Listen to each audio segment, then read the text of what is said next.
كاين واحد الصراع أزلي كيسكن في أعماق كل واحد فينا، صراع بين جوج ديال القوى متناقضين، الحاجة الفطرية للانتماء والرغبة الوجودية في التحرر.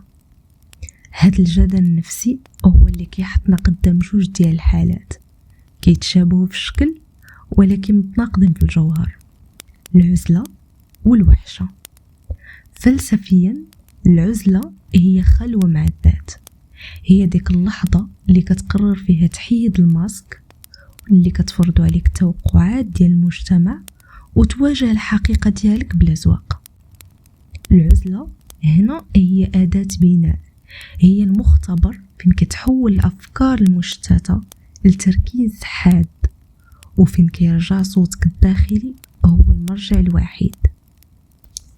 الإنسان اللي كيمارس العزلة بوعي ما كيهربش من الناس، وإنما كيرجع راسو باش يرمم اللي تهرس فيه وسط الضجيج. ولكن ملي كنتقلو من العزلة للوحشة، التحليل السيكولوجي كياخد مسار آخر تماما. الوحشة ماشي هي أنك تكون بوحدك، بل هي الفشل في التواصل وانت وسط الناس، هي داك الشعور بالاغتراب اللي كينتج على العلاقات السطحية، علاقات كتشبه السراب، كتبان عامرة ولكن هي خاوية من المعنى. هنا كيبان واحد الفخ نفسي خطير كيتسمى الإدمان على المسافة. ملي كيطول البعد، العقل كيبدا يبني جدران دفاعية صلبة، كتولي راحة البعد هي المنطقة الآمنة ديالك، وأي محاولة تواصل حقيقية كتولي كتبان لك كأنها تهديد الاستقرار ديالك المزيف. هاد الحالة كتحول العزلة من مساحة للنمو لسجن اختياري كيحميك من أحكام الناس، ولكن في نفس الوقت كيحرمك من نبض الحياة. علاش هاد الشي كيوقع لينا اليوم؟ حيت الثقافة المعاصرة ولات كتقدس ما يسمى بالمثالية والنجاح الظاهري، وهاد الشي كيزيد من حدة الوحشة. كنتبادلوا الكلمات ولكن ما كنتبادلوش المشاعر، كنبانوا حاضرين في الشاشات ولكن الأرواح غايبة وراء أقنعة الخوف من الرفض. الثمن اللي كنخلصوه هو فقدان القدرة على أننا نكون حقيقيين.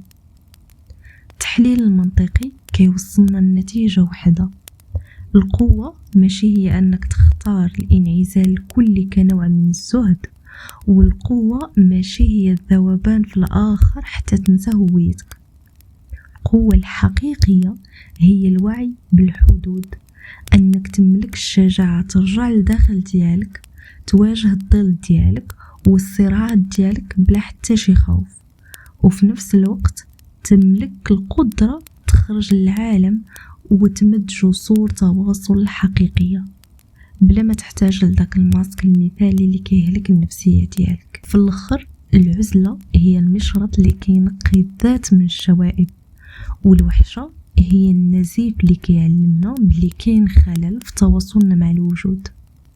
اللي كيعرف يوازن بين هاد الجوج هو اللي كيوصل للسلام الداخلي الحقيقي. كانت هذه حلقة اليوم من نوما، تهلاو في راسكم ونتلاقاو الحلقة الجاية.